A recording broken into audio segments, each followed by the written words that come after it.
அனைவருக்கும் வணக்கம். இன்றைக்கு ஒரு ஜாதகம் பார்க்குறோம். அது எப்படி இருக்கு என்ன அப்படிங்கிறத கொஞ்சம் பார்க்கலாம். இதில் கொஞ்சம் வருத்தமான விஷயந்தான், இருந்தாலும் அதை நம்ம சொல்லணும் அப்படிங்கிறதுக்காகத்தான் இந்த ஜாதகம். ஒரு ஆண் ஜாதகம். இந்த ஆண் ஜாதகத்தில் மனைவி தான் பெற்ற 2 குழந்தைங்களை காமத்துக்காக, இது ரொம்ப முக்கியம், வேற ஒருத்தரோட அந்த காமத்துக்காக தன் குழந்தைகளை கொலை செய்திருக்கா. அது எவ்வளோ பெரிய குற்றம். அது தெரியாம அவங்க ஏதோ ஒரு செயலை செஞ்சிட்டாங்க அப்படிங்கிற மாதிரி இருந்தாலும் கூட அது எவ்வளோ பெரிய தவறு. அது ஒரு ஜாதகத்தில் இருக்கு. அது எப்படி நம்ம தெரிஞ்சுக்கிறது, அதனுடைய தாக்கம் என்ன, அதனுடைய வழி என்ன அப்படிங்கிறத பார்க்கலாம். இந்த ஜாதகம் வந்தது, நான் இந்த சம்பவம் நடக்கிறதுக்கு முன்னால் என்கிட்ட வந்தாங்க. நான் அதை கொஞ்சம் பார்த்து இவ்வளோ கஷ்டங்கள் இருக்குது, இதை நீங்கள் கவனமாக தான் பயன்படுத்தணும், இல்லைன்னா ஃப்யூச்சரில் தப்பாக போயிடணும் சொல்லி அனுப்புகிறேன். அது யாருக்கிட்ட சொல்கிறேன் அப்படின்னா, இந்த ஜாதகனோட தாயார்கிட்ட சொல்லி அனுப்புகிறேன். அப்போ அந்த அம்மா நான் போய் சொல்கிறேன்பா அப்படிங்கிற மாதிரி சொல்லி போயிட்டாங்க. திரும்ப இப்போது ஒரு மாதத்துக்கு முன்னால் வந்தாங்க.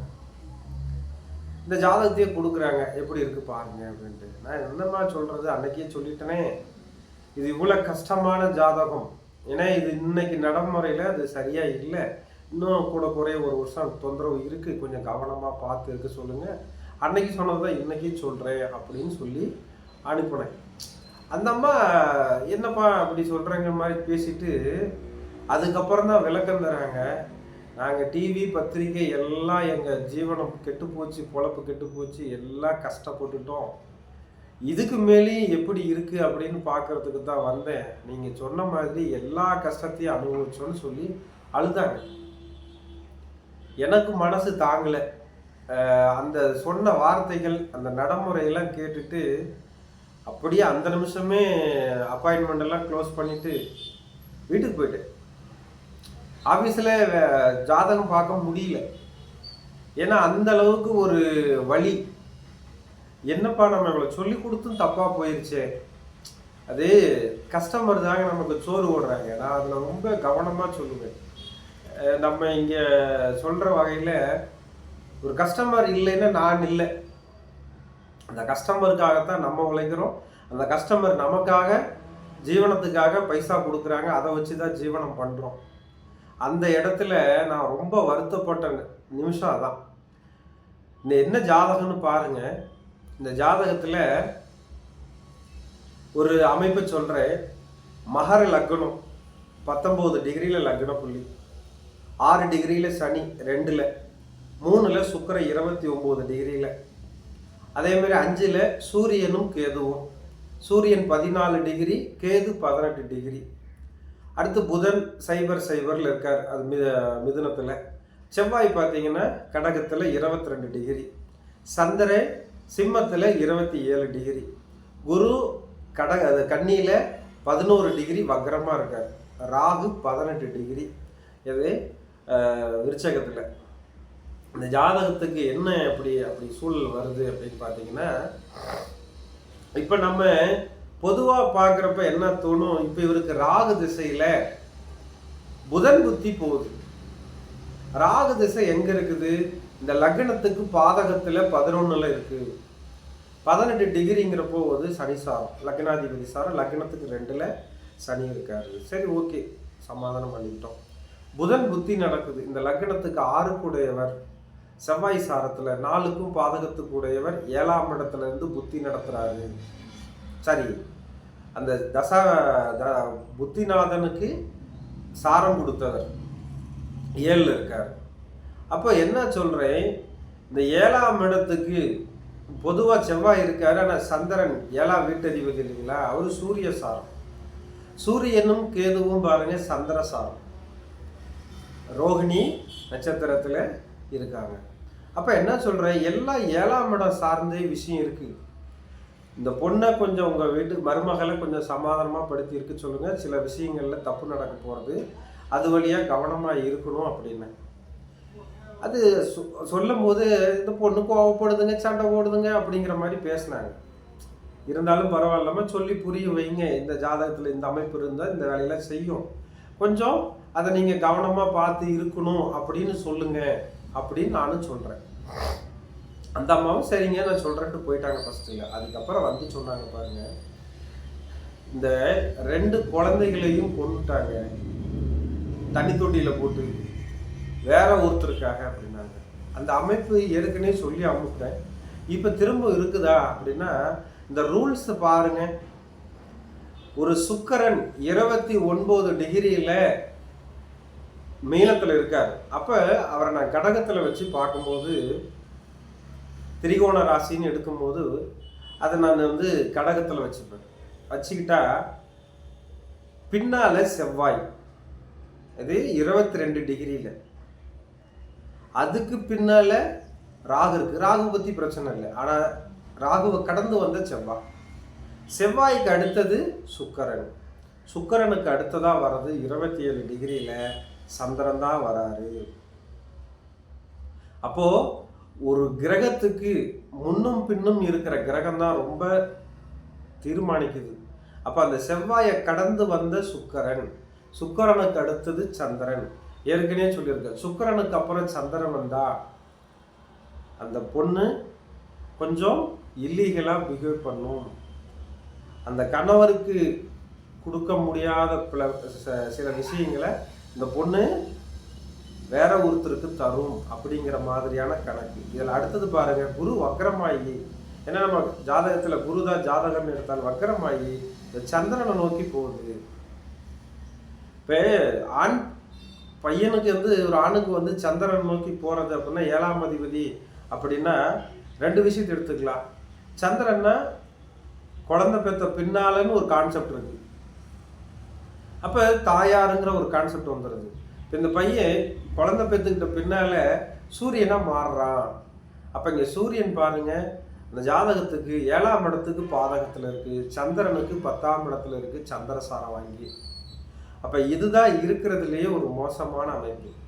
நம்ம சாதக அலங்காரம் இந்த புக்கில் 188வது பக்கம் 595வது ஸ்லோகம் அந்த இதில் வரும்.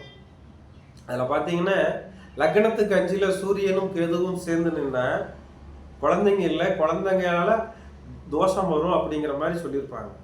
குழந்தை பிறந்த பின்னாலேயும் தோஷமாகும் அப்படின்னு சொல்லியிருக்காங்க.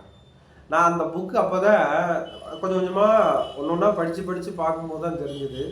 பொதுவாக சூரியனும் கேதுவும் 5ஆம் இடத்துல சேர்ந்துருந்தா குழந்தைங்க கஷ்டப்படுது, குழந்தைங்களால கஷ்டப்படுறாங்க, குழந்தைங்கள கஷ்டப்படுத்துவாங்கன்னு ஒரு பேர் இருக்கும்.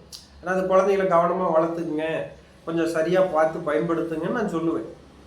ஆனால் குழந்தைங்க தாயாலே இறக்க போகுதுன்னு நானும் கூட ஜோதிடராக இருந்தும் கூட நான் கனவுல கூட யோசிக்கல.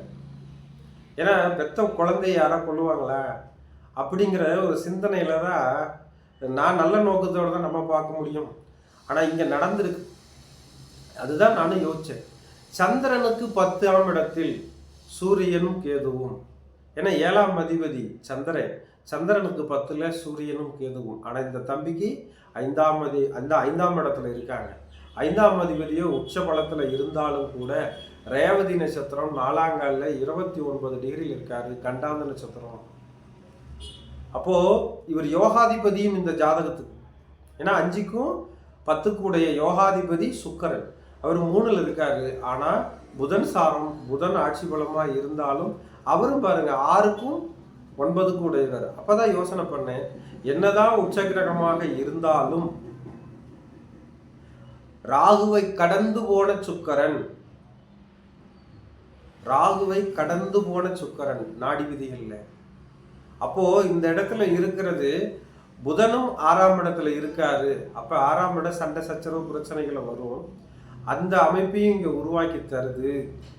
அதே மாதிரி கோச்சாரத்திலையும் பாருங்க, இந்த ஜாதகம் மே மாதம் அந்த கூட குறைய அந்த இடத்துல நடக்குது. மே மாதம் தான் நான் நினைக்கிறேன் அந்த சம்பவம் நடந்தது. ஏன்னா சரியாக டேட்டு தெரியல. ஆனால் கூட குறைய இந்த மே மாதத்துலலாம் பார்த்தீங்கன்னா ஏப்ரல் மே மாதத்தில் சனியும் ராகுவும் மீனத்தில் தான் இருந்தாங்க. கோச்சாரத்தில் சனி ராகும் மீனத்தில் இருக்காங்க. அப்போ என்ன ஆகுது, நம்ம நார்மலாக சொல்கிற மாதிரி சந்திரனுக்கு 8ல் அஷ்டம சனின்னு ஒன்று பலமாக இருக்குது. அந்த சந்திரனுக்கு 8ல் அஷ்டம சனிங்கிறதும் வேலை பார்த்துருக்கு. அப்போ சுக்கிரனோட சேர்ந்துருக்குதுன்னா மனைவியால், இந்த ஜாதகருக்கு மனைவியால் சந்திரன் 8ல் இருக்கு, அதுக்கு 6ஆம் இடம்னா அதுவும் 7ஆம் அதிபதியாகி மனைவியால். அப்போ அந்த 8ஆம் இடங்கிறது கொலை செய்தல், கோர்ட்டு ஸ்டேஷன் பிரச்சனையெல்லாம் வருங்கிறது ஒரு சூழலும் சொல்கிறோம்.